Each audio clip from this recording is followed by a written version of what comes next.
যে চিকিৎসা খুব সহজ হয়ে যায় যদি এটা স্টেজ 1-এ আসে, খুব আর্লি, যেটা প্রোস্টেট ক্যান্সারের ভিতরেই সীমাবদ্ধ।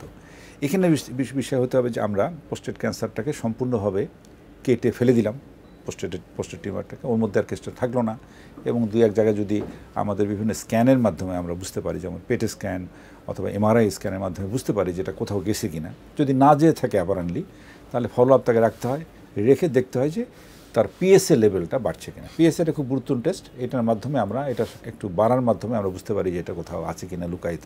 দ্বিতীয় যে চিকিৎসাটা আছে রেডিওথেরাপি, রেডিওথেরাপি দিয়েও কিন্তু প্রোস্টেট ক্যান্সারে পুরোপুরি আরোগ্য সম্ভব, কিন্তু সেখানে আমাকে ফলো আপ রাখতে হবে।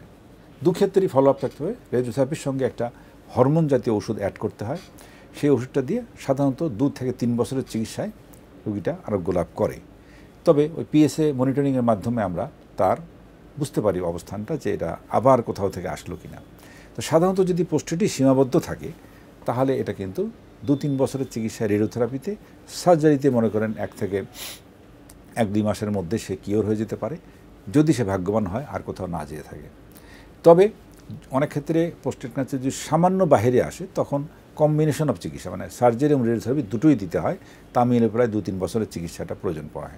আরেকটা যেটা চলে মেটাস্টেটিক প্রোস্টেট ক্যান্সার, যেটা সব জায়গায় চলে গেছে এবং হাই ভলিউম ডিজিজ, সেখানে আপনার আজীবন চিকিৎসা একটা থাকে এবং বিভিন্ন পর্যায়ে চিকিৎসাগুলো পরিবর্তন করে করে আগাতে হয়।